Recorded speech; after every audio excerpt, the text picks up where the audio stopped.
Entrevistas, opiniones.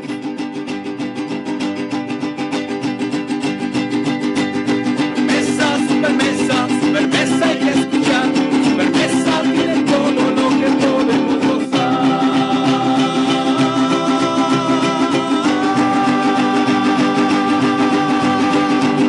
Pues a raíz de la llamada Marea Rosa, hubo muchos mexicanos, muchas personas que acrecentaron su interés por las cuestiones sociales. Este es el caso de mi querido amigo José Manuel Sánchez del Real, que hoy es nuestro invitado. Él pertenece a dos organizaciones, dos sociedades civiles, o al menos embrión de las mismas. Una se llama Sociedad Civil México y la otra se llama México Libre, o sea, el capítulo Jalisco de la Sociedad México Libre. Estas asociaciones, ¿quién las promueve? ¿Quién las fomenta? ¿Quién las inició? Bueno, primero que nada, muchas gracias, Ramón, por la oportunidad de estar aquí en tu programa. Estas dos asociaciones, como bien lo mencionabas, la primera, que es Sociedad Civil México, precisamente se conforma desde antes de el tema de llamarse Marea Rosa, ¿no? Cuando se juntan varias asociaciones. Es una asociación de mexicanos libres, ¿no? Que están interesados por el desarrollo del país y sobre todo empezaron a conformarse después de la entrada en el gobierno de Morena y específicamente de Andrés Manuel López Obrador, cuando empiezan a ver todas las incongruencias de ese gobierno.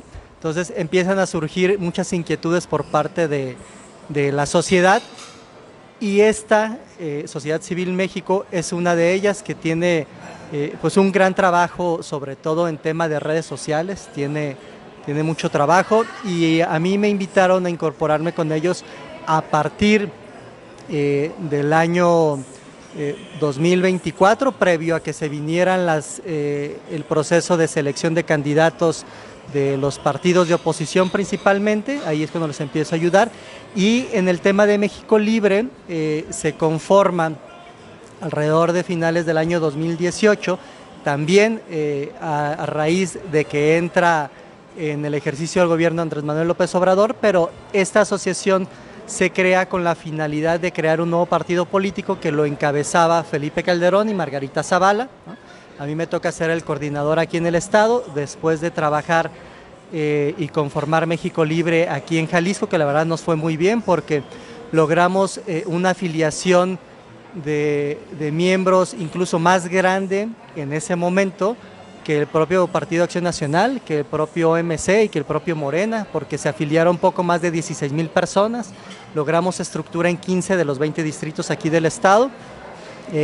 Y sobre todo lo que podemos presumir de ese trabajo fue que el 99% de las personas que se unieron a nosotros nunca había participado en política, no tenía relación con nada que tuviera que ver con la grilla, ¿no? Fue una efervescencia de mexicanos que querían aportarle a su país, que querían saber en qué ayudaban y que se sumaron con nosotros hasta que vino ese revés que nos dieron en el INE y en el Tribunal Electoral en aquel tiempo, que era pues medianamente democrático. En aquel tiempo lo encabezaba Córdoba, ¿no? El INE, y bueno, pues nosotros teníamos la esperanza de que se respetara todo el trabajo que se había hecho, porque la verdad... Habían juntado las firmas y todo. De hecho, el requisito era que se juntaran, si mal no recuerdo, 235,000 firmas. Nosotros presentamos alrededor de 340,000. Después del cernimiento que hacen de estas firmas, nos dan por válidas alrededor de 260,000, y ahí también era un padrón más grande incluso que el PAN a nivel nacional, y en los distritos se requería que por lo menos se hubieran hecho al menos 200 asambleas distritales en el país. Nosotros entregamos alrededor de 253.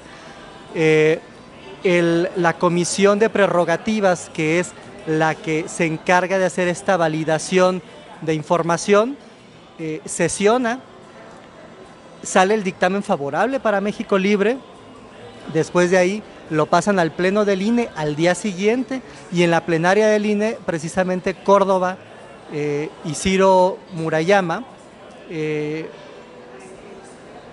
no sé por qué motivo, la verdad nos sorprendió mucho, pero fueron los principales promoventes de que se le negara el registro a México Libre. ¿Pero con base en qué? Si habían acreditado, pues, ustedes tenían el derecho. Sí, A ellos nomás les convenía, les competía simplemente certificar, y ya lo habían certificado que así había sido. Sí, ellos alegaron un tema de recursos, y hicieron dos criterios para la valoración de los recursos que se aplicaron en el trabajo de México Libre, que fue los recursos que se recibieron en especie y de manera líquida, ¿no? En especie, es decir, cuando alguien decía, oye, ¿sabes qué? Yo pago el salón, yo pongo el sonido, yo pongo los refrescos, ¿no? Y ellos hacían esas donaciones que se hacían por medio de convenios, se presentaban facturas, y en ese tema el INE, bueno, Córdoba, señaló que no se acreditó que los donantes tuvieran la capacidad económica de poder hacer esas donaciones.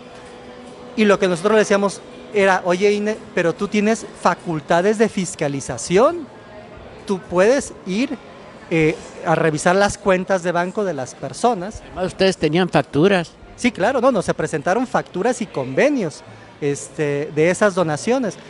Y el INE no hizo el trabajo de complementar, si tenía dudas, de hacer las investigaciones con todas las autoridades bancarias o fiscalizadoras o con el SAT para corroborar sus dudas, ¿no? No hizo ese trabajo. Ese fue en cuanto a las donaciones en especie.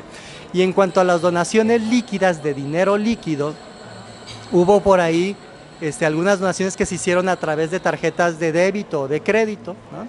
Y el INE argumentó que no había la rastreabilidad de la procedencia del recurso. Y decimos, oye, si el dinero más rastreable del mundo es el que viene de una tarjeta, porque ahí viene exactamente de dónde proviene, trae un número de una operación bancaria. Tú recurres al banco, ¿no? O recurres al SAT, o recurres a la Comisión Nacional Bancaria de Valores, das ese número y te dicen quién es. Pero aparte de eso, presentamos los estados de cuenta de cada uno de esas donaciones, presentamos un convenio, presentamos las identificaciones, los comprobantes de domicilio de todos esos donantes, y el INE dijo que no, que nosotros, o sea, el INE en ese momento, Córdoba, dijeron que no se podía corroborar porque el voucher solamente traía los últimos 4 números y no los 16 de la tarjeta.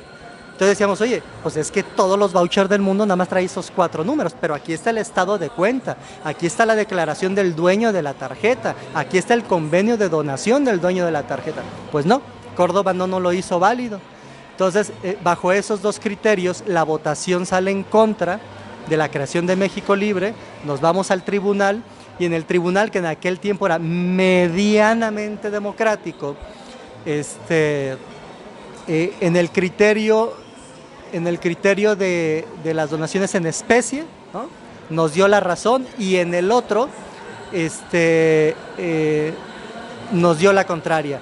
Y sin embargo, en ambos casos, las facultades del INE eran las mismas. Tenía capacidad de fiscalización y el INE no hizo su trabajo. Y el tribunal le dice en el tema de las donaciones en especie que el INE no hizo su trabajo de fiscalizar, y en el del dinero líquido de las tarjetas les dice que nosotros no pudimos comprobar. Oye, pero en las dos el INE tenía la facultad de hacer esa investigación y no la hizo.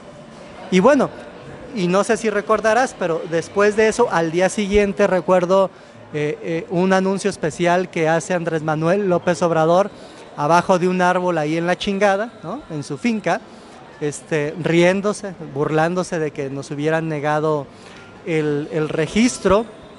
La verdad es que pues nosotros sí atribuimos a que todo esto se debió a una presión por parte de Andrés Manuel.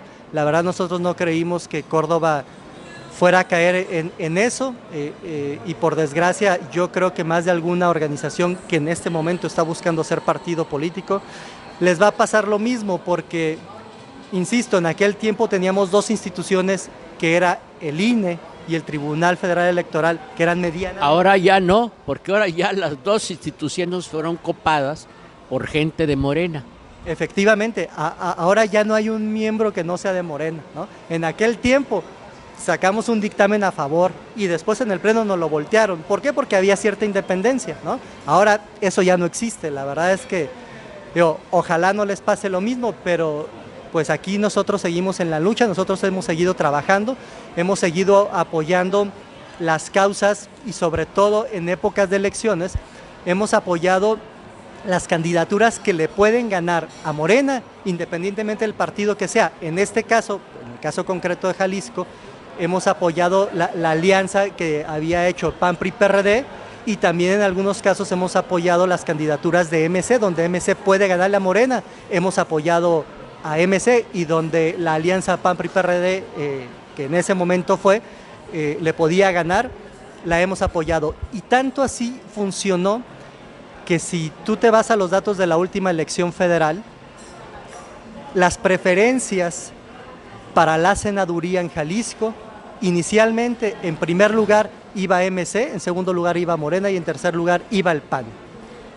Al final, con el trabajo que se hizo en sociedad, digo, no solamente nosotros, sino junto con otras organizaciones de la sociedad civil, revisamos la información y pudimos promover, sobre todo por la responsabilidad y sabiendo que en algunos casos se escuchaba que MC pues le estaba sirviendo de palero a Morena para dividir el voto en el país. De hecho, ese es un hecho comprobable. Simplemente ves tú, si el partido se hubiese sumado a los otros tres, bueno, pues le ganan a Morena, que es la misma situación que estamos enfrentando otra vez. Justamente ese fue nuestro argumento, ¿no? Fueron los únicos que no quisieron aliarse a la oposición y que con ellos hubiéramos ganado la mayoría en la Cámara de Diputados y no hubiéramos pasado las que estamos pasando y no hubieran pasado las reformas que están pasando en este momento. Bueno, volviendo a esa elección, el que iba en primer lugar para la senaduría aquí en el estado, la fórmula, pasó a tercer lugar. Y el que iba en tercer lugar alcanzó a entrar en un segundo lugar, ¿no? Entonces, sí hubo cambios, incluso también en varios municipios, en varios distritos del estado, se pudo lograr que el PAN ganara distritos y MC ganara distritos. Lo que para nosotros fue una lástima fue que no se pudieran poner de acuerdo en algún momento estas dos fuerzas, porque por no ponerse de acuerdo, Morena terminó ganando varios distritos por una diferencia de un 2 a un 5%, que si se hubieran puesto de acuerdo estas dos fuerzas de oposición, o si la alianza hubiera venido junto con MC, Morena no hubiera ganado lo que ganó en el estado, ¿no? Entonces, esa ha sido la participación que hemos llevado a lo largo de este tiempo. Caray, pues ahí está más que acreditada la sapiencia, el conocimiento de la situación social y electoral de Jalisco. Yo ahorita, después de estos comerciales, vamos a ver el asunto de que no podemos eludir porque es el tema que en todos los cafés, en todos los amigos está. Se trata de Rubén Rocha Moya. Después de estos comerciales.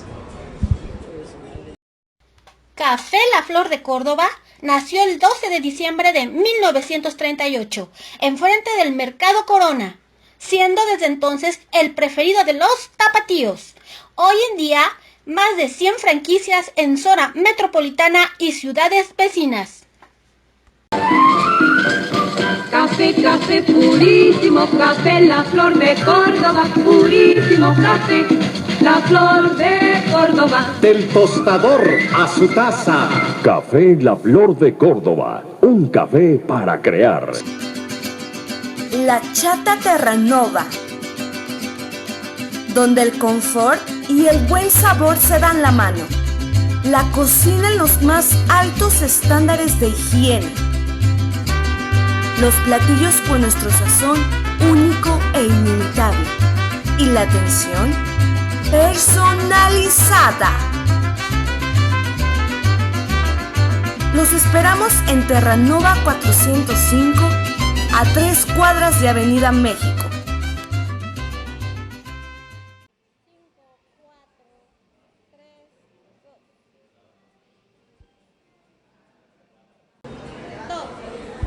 Pues con tales credenciales, yo quiero preguntarte, ¿qué te parece el gobierno de Claudia Sheinbaum? Híjole, la verdad es que adjetivos sobran, ¿no? Pero desastroso es poco, porque a la gente le vendieron para su elección una imagen de que era una persona moderada, preparada. La científica, o sea, más o menos, si había que dejarle un último letrero, era la científica Claudia Sheinbaum. Sí, justamente trataron de vender su doctorado como un plus para el país, como la imagen de alguien que no era de arrebatos, ¿no? Que era alguien que analizaba, que estudiaba, y sin embargo en los hechos se ha demostrado que es una mujer de envidias, que es una mujer que le gusta aniquilar y perseguir contrincantes, es una persona que no ha dejado la adolescencia en los arrebatos. La verdad es que cuando pienso ese viaje que hizo a Madrid hace unas semanas y que se va como preparatoriana a manifestarse en un foro internacional a favor de una delincuente, ¿no?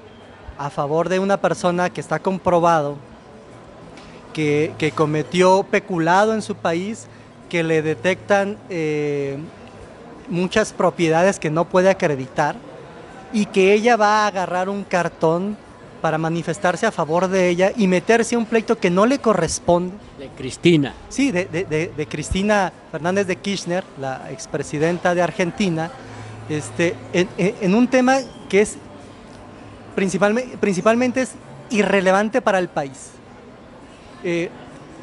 Si ella por sí misma no tuviera ningún cargo de representación o fuera Noroña, como sabemos que está mal de la cabeza ese señor, pues que vaya, ¿no? Que vaya y grite lo que quiera. Pero es la representante de una nación, sus actos no solamente... Es la presidenta de la República.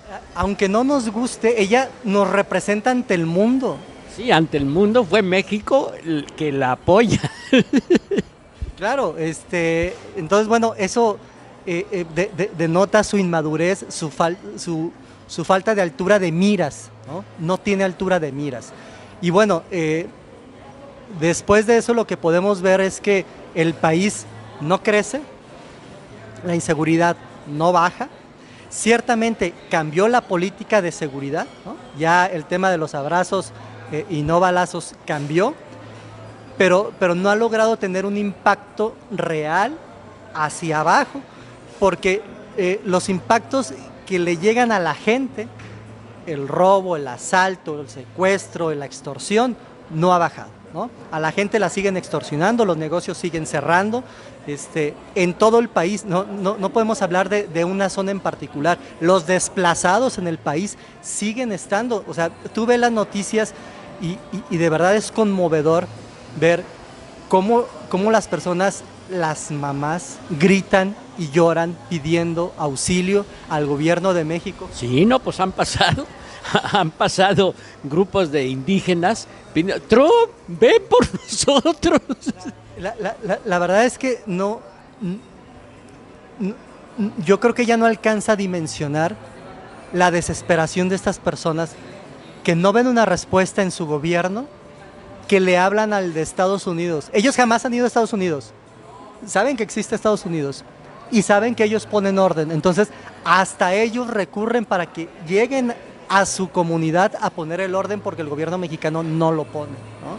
Y casos como esos hay regados en todo el país es un polvorín, por desgracia. Entonces la economía no crece, y no crece también por las malas políticas, porque no hay energía, o sea, no hay electricidad, no hay gas, no hay certeza jurídica, despedazaron el poder judicial, hoy tienen jueces a modo. Entonces, ¿quién va a querer venir a invertir cuando sabe que su capital está en riesgo? Yo soy abogado de profesión y por ahí tenemos el caso precisamente de una empresa que invirtió en temas de generación de energía, nunca pudo generarla, le cobraron permisos, canceló el permiso y no se lo quisieron cancelar y le siguieron cobrando año tras año.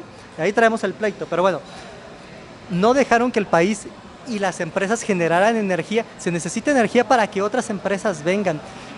Si tú revisas, por ejemplo, la comitiva que fue a China con Trump ayer, jamás ha venido una comitiva de ese tamaño aquí a negociar con México. ¿Por qué? Porque no tenemos tecnología.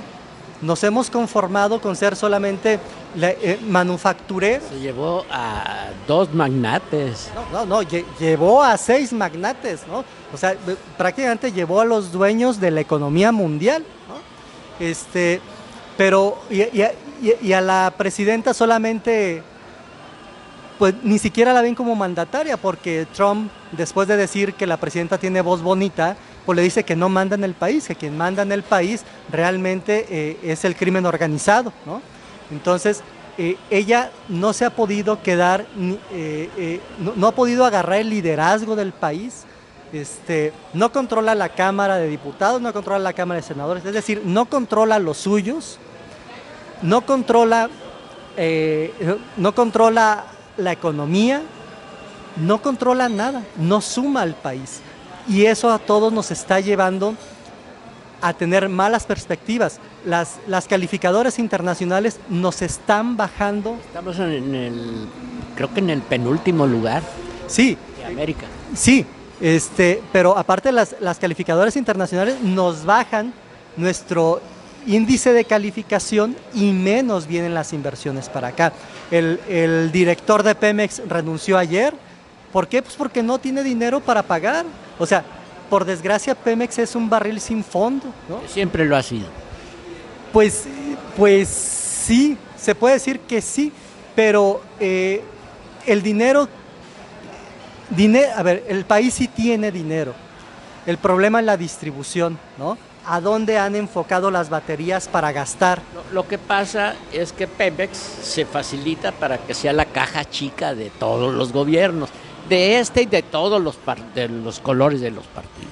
Sí, nada más que en la administración depende si funciona o no funciona, ¿no? Porque Pemex ya por desgracia no alcanza a generar lo que necesita y cuando lo generó empezaron a endeudarse. El país en general ha crecido en su deuda el doble de la deuda que tenía como la dejó Peña Nieto. Es muchísimo lo que se ha endeudado el país. Estamos hipotecando el futuro de todos los mexicanos por 50 años por lo menos, ¿no? Ha habido una serie de, dijera yo, detalles que pueden pintar el gobierno de Sheinbaum. La que pretendían suspensión de clases por el Mundial, el encarecimiento de la vida en términos generales un deterioro del bienestar de todos los mexicanos. Pero yo quiero centrarme en lo que ahorita está en todos los cafés, el asunto de Rubén Rocha Moya. Bueno, ese caso, por desgracia, pinta a la política general de Morena en el país, porque el caso de Rubén Rocha Moya es solamente la punta, es lo que apenas se alcanza a visualizar de todo lo que ha sucedido, porque Rubén Rocha Moya no es el único que se le ha acusado de tener vínculos con el crimen organizado y específicamente con el narcotráfico. Incluso Tú recordarás una entrevista que le hizo Carlos Loret, ¿no? Previo a que fuera gobernador de Sinaloa, en el cual le preguntaba sobre el tema de negociar con el crimen organizado, y Rubén Rocha Moya de manera abierta decía, pues es que se tiene que hacer, dice se hace, ¿no? Pero se tiene que institucionalizar. Él decía, el gobierno tiene que hacer una política de negociación. Por Dios, o sea, no, ahora sí que no le gira la ardilla al pobre señor o es tanto lo que está inmerso en la... Ya no distingue entre narcos o políticos legales. Claro, o sea, para él es normal, ¿no? Y no se trata de estigmatizar Badiraguato, que de ahí son la mayoría de los narcos famosos, ¿no? Pero no distingue ya entre el bien y el mal en ese tema del narco y la política. Para él incluso Rocha Moya tenía como índice, como un orgullo, yo soy de Badiraguato, les decía a todos para que se fueran contentos. Bueno, y además lo poco que sabemos es que las 15 veces que fue Andrés Manuel López Obrador a Badiraguato, pues no iba a visitar al gobernador Rocha Moya, ¿no? La verdad es que nadie sabía a quién visitaba ahí, porque pues, la prensa no llegaba a esas reuniones, ¿no? Pero bueno, el caso para mí también es muy penoso y preocupante, porque a mí sí me preocupa mucho que Morena, y específicamente la presidenta, por tratar de quitarse el estigma de que son narcopolíticos, aunque por todos lados se ha comprobado, ¿no? Pero ella, por tratar de quitarse ese estigma, siga defendiendo, pero ahora en público, a estos narcopolíticos. Pues al contrario, o sea, está defendiendo a una persona cuyos antecedentes, cuya historia es más que conocida. Entonces, ¿cómo me dices eso? Es al contrario, o sea, ella encantada de quemar todas las naves para defender a los narcos, iba a decir yo a sus narcos. Sí, es conocido de boca en boca, ¿no? Pero lo que ella dice es que en pruebas no. Y ahorita pasamos a esa parte de la petición de detención para extradición. Me preocupa mucho, digo, antes los defendía porque era su compañero de partido nada más, pero ahora evidentemente lo defiende por el miedo que tienen a que abran la boca por las carretonadas de recursos que fluyeron a través de Rocha Moya para las campañas de Morena. Pero también se ha documentado, hay muchos reportes periodísticos serios y de otra índole, y declaraciones en Estados Unidos por personas detenidas de que Andrés Manuel recibió dinero del narco en la campaña del 2006, del 2012 y por supuesto la del 2018. Y en la del 2024, bueno, ustedes podrán acordarse también que por todos lados, antes de que Claudia fuera candidata y siendo candidata, en todo el país aparecieron cientos y cientos y cientos de espectaculares y bardas que no se pudo acreditar quién las pagó. Y ella decía, pues es que yo no sé, nada más aparecen. Y el INE no hizo su chamba, el INE no fiscalizó y no sancionó ese gasto de recursos. Bueno, pues lo mismo pasó en cada uno de los estados. Hubo mucho dinero que nadie explicó de dónde llegó y lo que se rumora es que todo eso fue a través de dinero del narco. Ahora, y dinero canalizado por Rocha Moya. De allí una explicación así burda, pero que es más que evidente. Defienden tanto a este reo, porque es un reo, a este narco, y en cambio, cuando hace un poquito de tiempo que Estados Unidos les pidió una recua de 90 narcos, sin ninguna de estas pruebas, de requerimientos, ahí van todos. Y de pronto les llegó la legalidad y ahora sí, no, pruebas. Y los otros 90, esos no requirieron. Sí, justamente, y además de eso, hay una gran distinción entre el motivo jurídico por los cuales los envió, porque en el caso Rocha Moya, la finalidad es una extradición y hay dos modos de extraditar. Uno es solicitar la extradición de manera directa, ¿no? Que para este caso, cuando tú solicitas la extradición directa, llegas con todas las pruebas y documentos a decir por qué lo quieres extraditar, y la otra es solicitar una detención provisional, y una vez que tú lo detienes, ya que lo detuviste, entonces yo ya tengo 60 días para probar por qué te estoy solicitando que lo detengas con fines de extradición. Si en esos 60 días no se acredita o no se mandan las pruebas suficientes para justificar la extradición, ese proceso se suspende, pero se puede renovar, ¿no? Entonces, y para explicarlo en términos llanos, ¿no?, que a lo mejor puede funcionar, es como que si tú le hablas a alguien, a una barrotera, y le dices, oye, apártame unos gansitos, ¿no?, para que no se vayan a acabar, ¿no? Cuando yo llegue te los pago. Y la otra es llegar directo a la tienda y pagar y llevarte tus gansitos, pero puede que no estén. Los fines de la detención provisional es para que no se vayan a escapar, porque tienen posibilidades de escaparse. Ahora la presidenta dice, pues ¿cómo se van a escapar? Pues claro que tienen los medios para escaparse. Primero, tienen todo el dinero del mundo, tienen la protección del gobierno, tienen inmunidad. Entonces, por supuesto que tienen medios para escaparse, por eso se solicita una detención provisional. Lo detienes y entonces te compruebo. Entonces, ese es un modo, y el otro es llegar directo con todas las pruebas para solicitar la extradición. En el caso de esos 90 que México los mandó rapidito, para que veas cómo son mañosos, no utilizaron el mecanismo de extradición, utilizaron el mecanismo de expulsión por motivos de seguridad nacional. ¿Para qué? Para evitar que tramitaran amparos, porque tú has escuchado que tramitan amparos en contra de extradición y se conceden. En el proceso de extradición, como es un proceso jurídico, o sea, no es nomás llego, te agarro y te llevo, ¿no? Es un proceso jurídico que se lleva con todas las de ley. En ese ínter pueden tramitar amparos. En el de los otros 90 ni siquiera hubo esa petición. Directamente los agarraron y dijeron, por motivos de seguridad nacional, ahí te van. Y también podían haber hecho lo mismo con Rocha Moya, y no nomás no lo hicieron, sino que andan buscando a ver qué otras cosas más le ponen. Pruebas.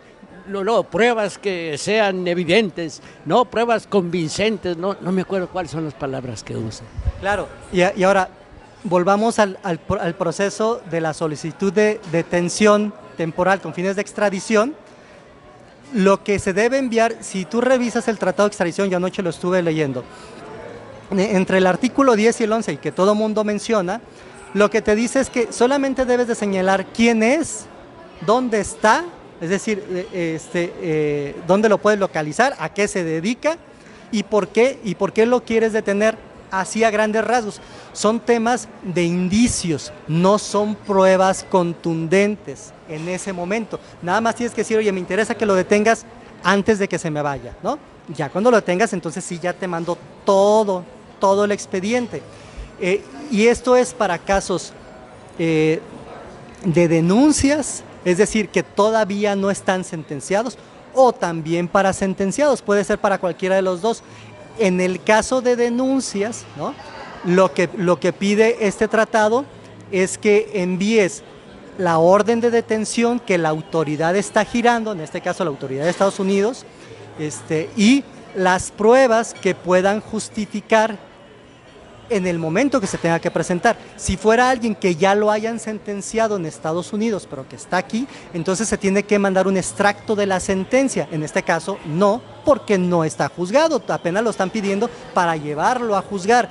Ahora, las pruebas como tal cumplen su validez durante el juicio, no de manera previa, porque antes de eso son puras presunciones, y hasta el momento en el que está el juicio se valoran si esas pruebas sirven o no sirven, porque hay pruebas que funcionan y hay otras que se desechan. Entonces, estrictamente hasta el momento del juicio se sabe si esas pruebas funcionan o no funcionan. Ahorita solamente son indicios y así lo marca el tratado, ¿no? Y que sean delitos que correspondan a los dos países, y por supuesto que corresponden a los dos países los delitos por los cuales los acusan. Incluso es el delito que más lacera a los dos países. Café La Flor de Córdoba nació el 12 de diciembre de 1938, enfrente del Mercado Corona, siendo desde entonces el preferido de los tapatíos. Hoy en día, más de 100 franquicias en zona metropolitana y ciudades vecinas. Café, café purísimo, café La Flor de Córdoba, purísimo café, La Flor de Córdoba. Del tostador a su taza. Café La Flor de Córdoba, un café para crear. La Chata Terranova, donde el confort y el buen sabor se dan la mano. La cocina en los más altos estándares de higiene. Los platillos con nuestro sazón único e inimitable. Y la atención personalizada. Los esperamos en Terranova 405, a 3 cuadras de Avenida México. Este es mi carro, el Chapulín Colorado, para los que ya lo conocen y para los que de aquí en adelante lo van a conocer.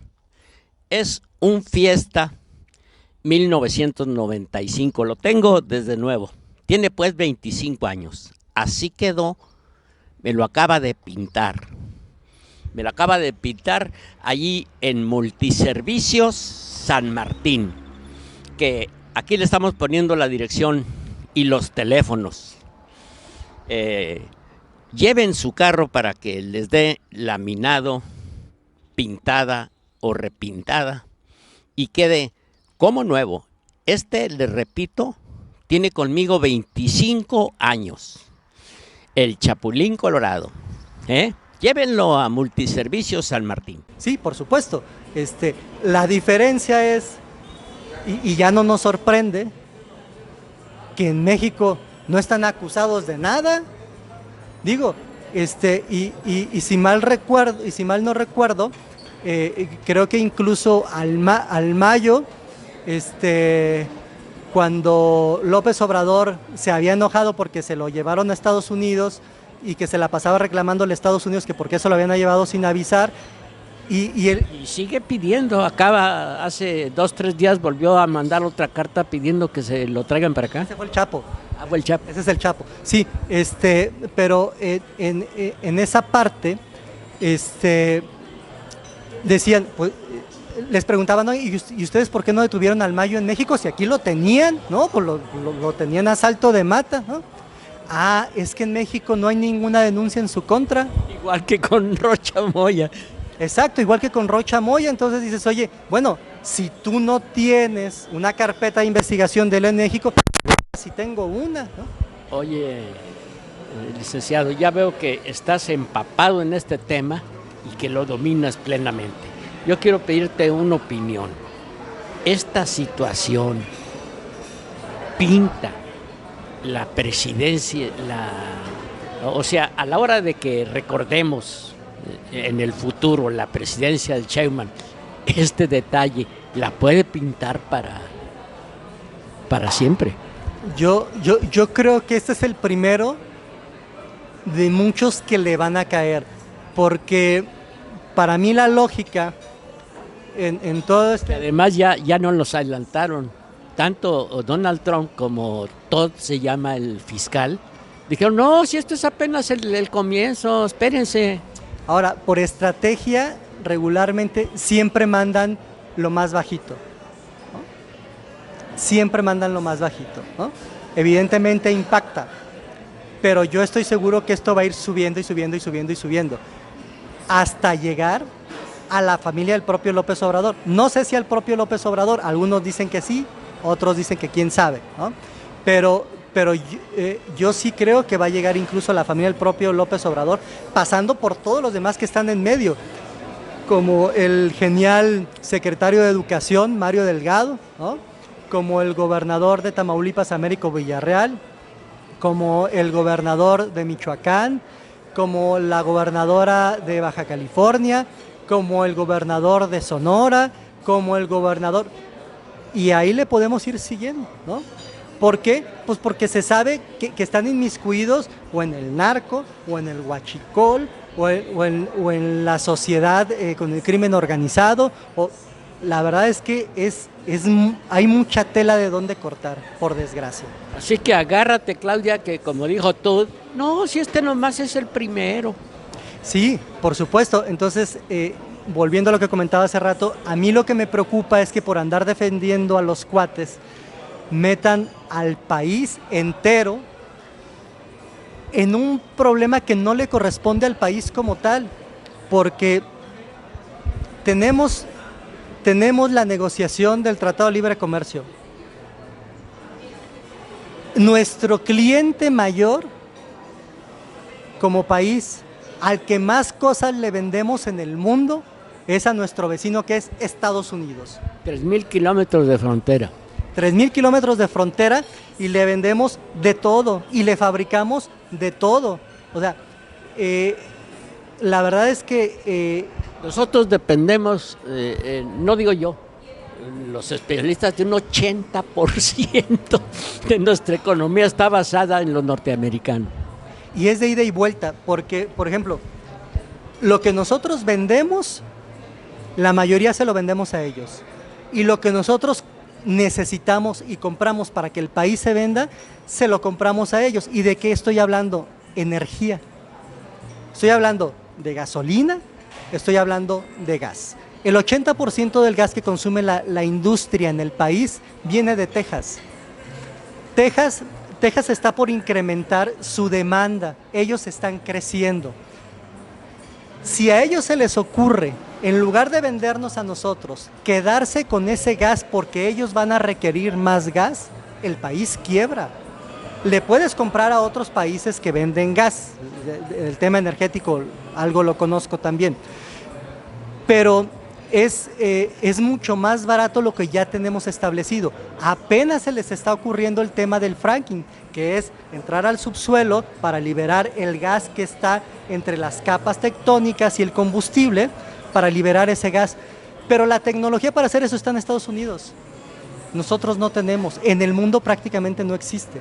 Tenemos que buscar que nos renten esas máquinas, pero las máquinas que tienen para eso las están usando ahorita al 100%. O nos las rentan, o se asocian, o a ver qué hacemos, pero sin gas la industria y la electricidad del país se cae.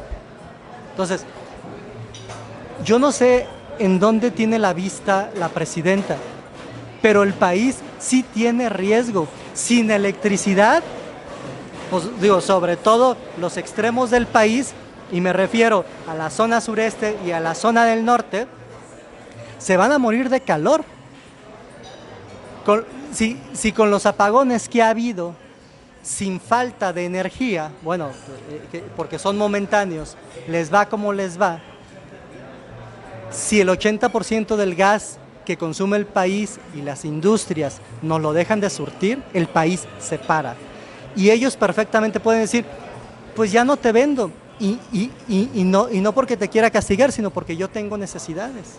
La gasolina más barata que consumimos es la que se compra en Estados Unidos, en Deer Park o a través de otros. También se podría importar, pero la infraestructura portuaria no te da.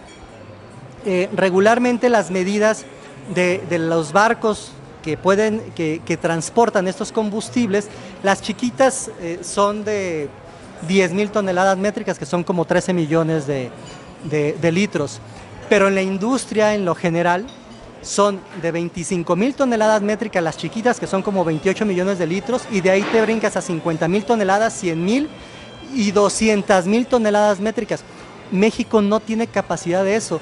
2 puertos pueden recibir, si mal no recuerdo, barcos de 100,000, que es la mitad de la capacidad máxima de los barcos, que es Veracruz y probablemente Manzanillo, si no me equivoco, si no solamente Veracruz.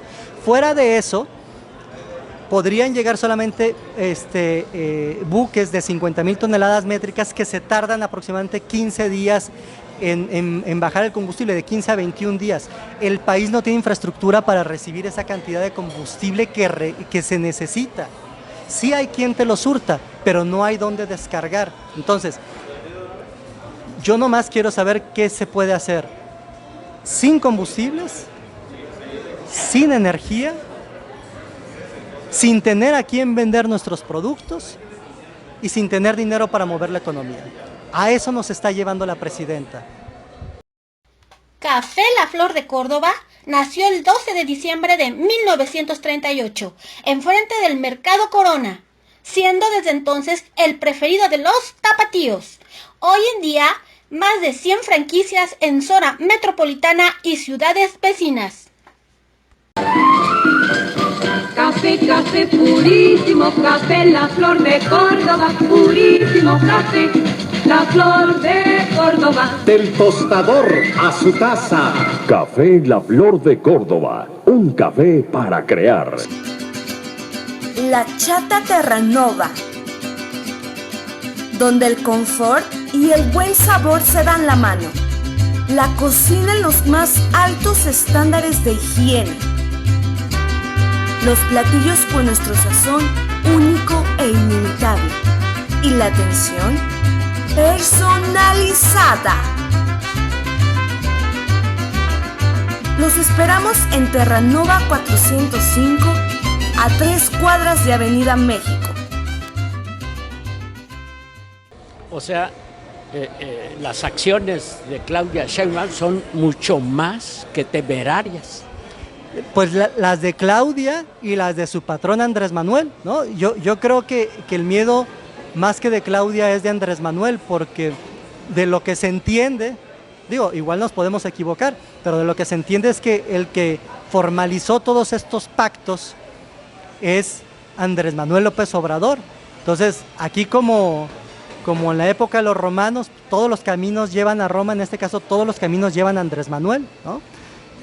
Yo creo que él es el más preocupado. Seguramente pueden estar buscando la estrategia de no extraditar, porque también en los términos de este tratado de extradición se señala que si el país que se le está requiriendo las personas no autoriza la extradición, entonces se le pueden entregar las pruebas para que en el propio país sean juzgadas esas personas.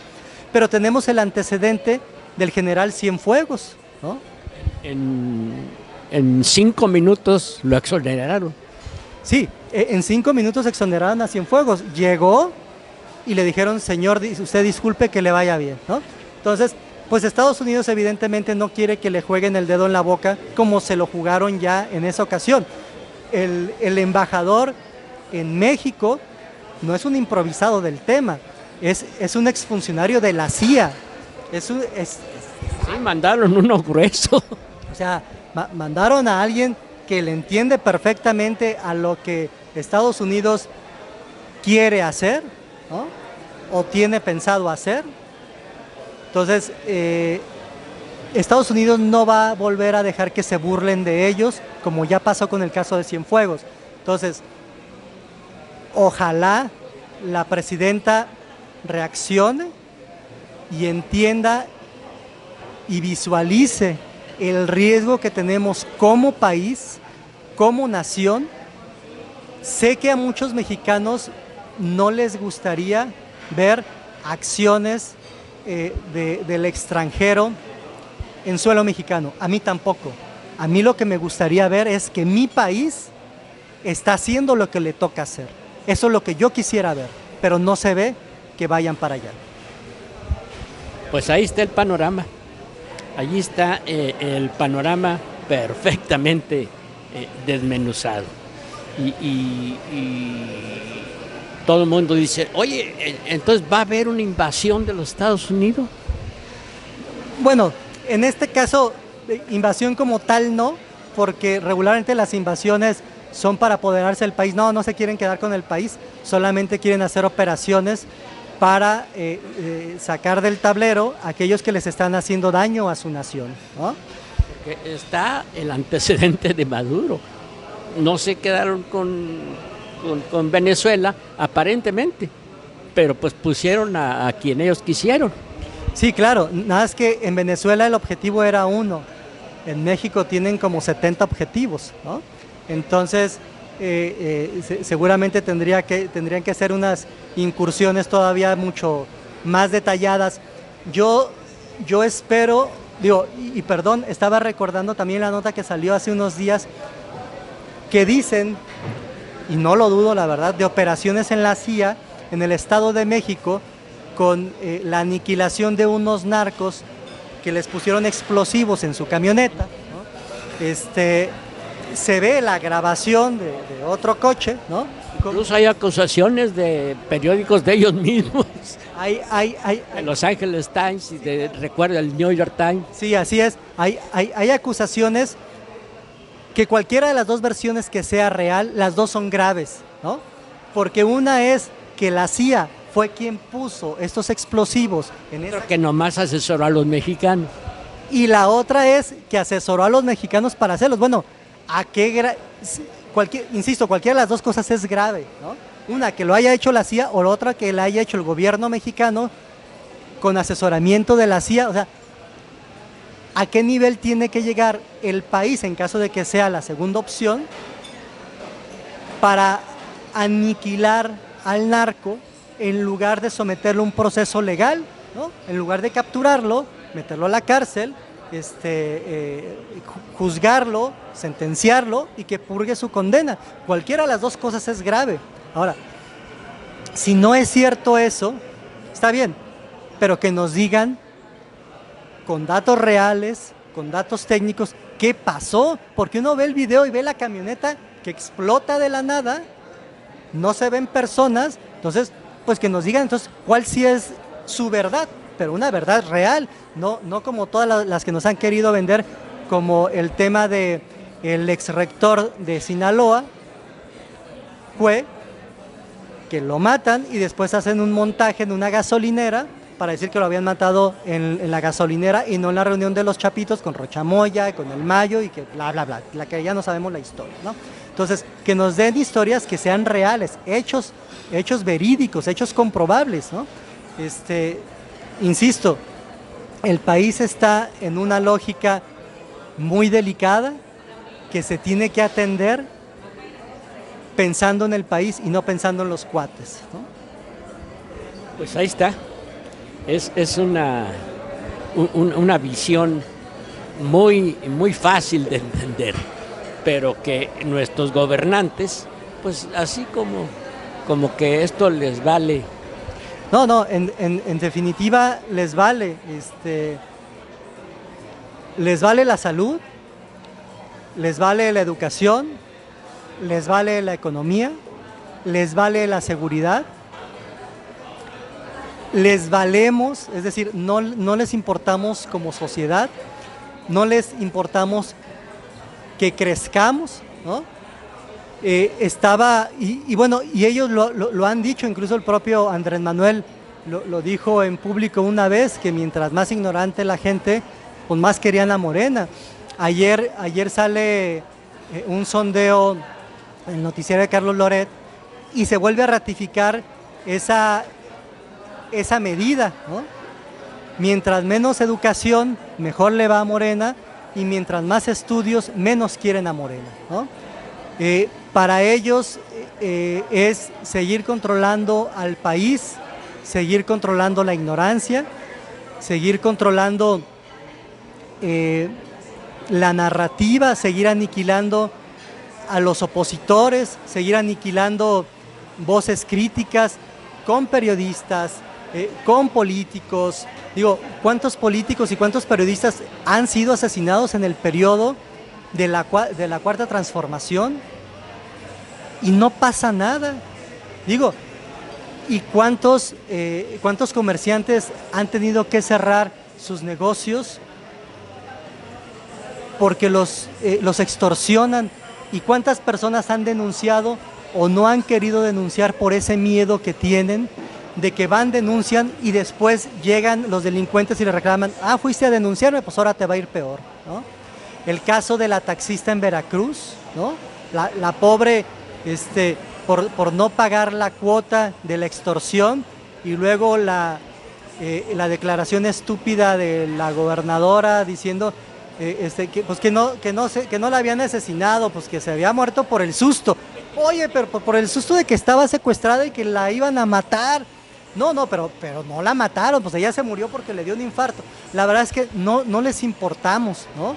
El país sigue con desabasto de medicinas, el país sigue con una gran carestía de salud. Hace 2 o 3 semanas me tocó conocer el caso de una amiga. Tenía un familiar en una clínica aquí de la zona metropolitana de Guadalajara.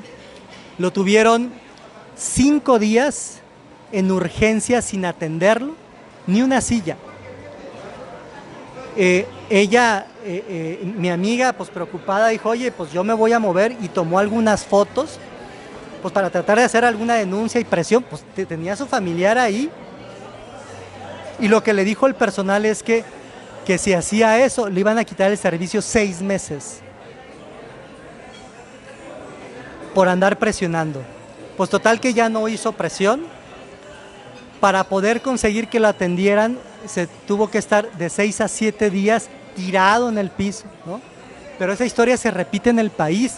Ahora, no es culpa de los trabajadores del IMSS, es culpa del gobierno que no le ha inyectado los recursos necesarios para crecer la atención hospitalaria y para crecer las clínicas, para hacer llegar los medicamentos a donde tienen que llegar. A donde va la presidenta le reclaman que no hay medicamentos. La otra, muy contenta con su sonrisota, dice, ¿verdad que ya hay medicamentos? Y todos le dicen, no, ¿cómo que no? Va y corrobora que no hay. O sea, este país tiene muchas más necesidades que las que tenía en el 2018. En lugar de mejorar, ha empeorado. Ahora, lo que sí ha mejorado, y lo reconoce la gente, es que con este tema de los apoyos que han dado, pues muchas personas sí tienen ya para terminar el mes, cosa que no pasaba antes, ¿no? Sin embargo, no a todos los que les llega lo necesitan, ¿no? Y hay denuncias de robo a través de este mecanismo de apoyos, ¿no? El propio exsecretario de Hacienda de López Obrador hablaba por ahí de un faltante aproximado de 50,000 millones de pesos de cuentas fantasmas que se cobraban y no había beneficiarios, o al beneficiario que sí existía no le llegaba y hacía reclamación y nunca había la reposición. Entonces, hay un gran problema en el país por todos lados, por desgracia, ¿no? Hay un gran riesgo en el país de pelearse con su mayor socio y de meter al país en una crisis que no necesita, ¿no?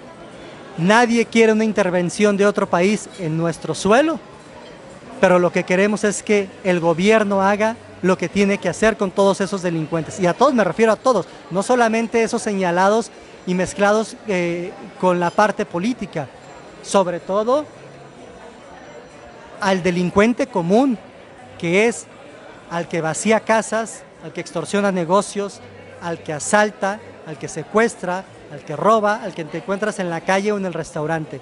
A todos esos necesitamos que salgan de la delincuencia, necesitamos que los metan a la cárcel, porque la verdad es que no hay tranquilidad en el país y no podemos hablar exclusivamente ni de una ciudad ni de un estado. Hoy tenemos a las principales ciudades más peligrosas del mundo en nuestro país. Eso no estaba y hoy está.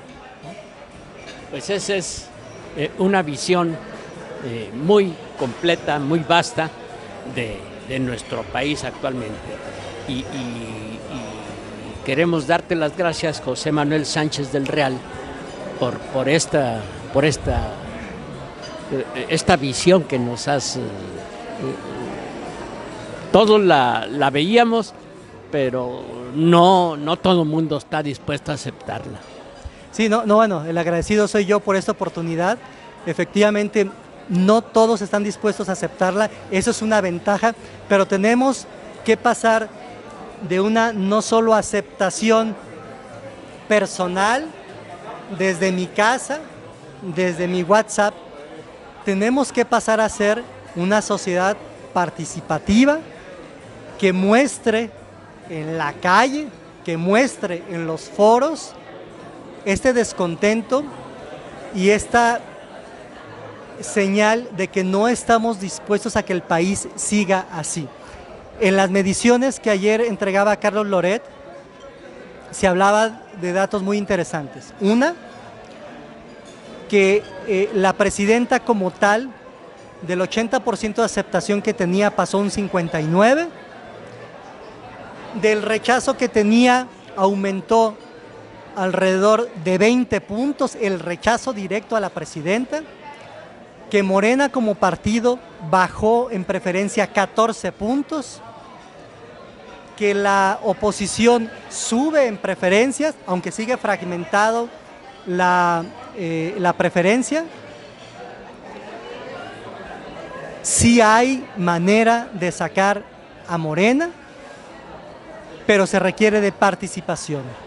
Que todo el mundo vaya a votar, el vehículo, el medio inmediato y el que está en nuestra mano es el voto. Mira, y si me permites, yo iría un poco más allá. No solamente es ir a votar, que por supuesto eso es fundamental, porque sin votos pues desaparece el panorama político. Tenemos que animarnos a meternos a participar directamente en la política partidista, porque para bien o para mal, el único vehículo para poder ser elegido es a través de la política directa. Hay dos modos, a través de un partido político o a través de una candidatura independiente. El tema de la candidatura independiente puede ser una trampa, porque requieres de muchas cosas que la gente de manera normal no tiene, que es estructura para hacer campaña y recursos, ¿no? Entonces, ahora hay partidos que se están abriendo a las candidaturas. Hay 4 nuevos partidos, de los cuales 3 son afines a Morena. Sí, y hay uno que no lo es, pero que, como platicamos hace rato, pues hoy no hay un INE democrático, no hay un Tribunal Federal Electoral democrático. Yo sinceramente me cuesta trabajo creer que se los van a conceder, y si no se los conceden, insisto, hay hoy partidos que se están abriendo a las candidaturas ciudadanas, se tiene que aprovechar eso y la gente en común se le tiene que quitar el asquito a participar con los partidos, porque hay muchos que dicen, no, es que los partidos son sucios y los partidos están llenos de no sé qué, pero están llenos de esos perfiles probablemente algunos, porque la gente buena no se mete. Entonces, si la gente buena no se mete a participar, pues esos espacios los llenan quien los tiene a la mano, ¿no? Entonces tenemos que ser responsables y tenemos que participar mucho más allá de solamente con un comentario o solamente con un WhatsApp. Tenemos que meternos a participar para sacarlos, sí se puede. Y yo creo que también tenemos que buscar una política de acuerdo ya al final o casi al final de las campañas, para ver las posibilidades reales de quién sí puede ganar y hacer que ese que le puede ganar a Morena se le apoye, ¿no? Independientemente de los colores, que si eres del PAN o de DM o que si eres del PRI, lo que tienes que apoyar es el que puede sacar a Morena del poder. Sí, no a rajatabla, tenemos que cuidar también los perfiles, porque luego pueden poner a alguien que no cubra un requisito intelectual probablemente, ¿no? Pero que el partido tiene la posibilidad de sacar, o que es alguien muy popular, pero pues que no sirve, no sirve para la política específica que le pueda tocar representar, ¿no? A lo mejor no tiene un perfil para diputado, pero sí tiene un perfil para regidor, ¿no? A lo mejor tiene un perfil para director, pero no lo tiene para regidor. O sea, hay muchas maneras de acomodar a las personas indicadas en cada lugar y de aprovechar lo que se tiene. Entonces, señores, yo los invito a participar en política. Dejemos a un lado los prejuicios que se tienen y vayamos a sacar y ayudarle a nuestro país con nuestra participación de manera directa. A eso los quiero invitar. Pues muchísimas gracias y aquí seguimos. Claro que sí, yo estoy a sus órdenes, por supuesto, cuantas veces sea necesaria, y cuenten conmigo para lo que sea necesario, en lo que yo pueda ayudar, tanto aquí como afuera, con la poca o mucha experiencia que podamos tener, aquí estamos a la orden. José Manuel Sánchez del Real, integrante de lo que fue la Marea Rosa y militante de Sociedad Civil México y de México Libre. Quiero decirles, amables amigos, que nuestra coordinadora general es Nancy Cecilia. Nuestra diseñadora es Claudia Lucía. Nuestro productor es Ernesto Villalbazo. En la cámara estuvo Guadalupe Lupita Rocío. A nombre de todos, transmitiendo en vivo desde aquí, desde el mejor restaurante de Jalisco en comida mexicana, Ramón Guardado les recuerda: ustedes tienen la libertad, úsenla.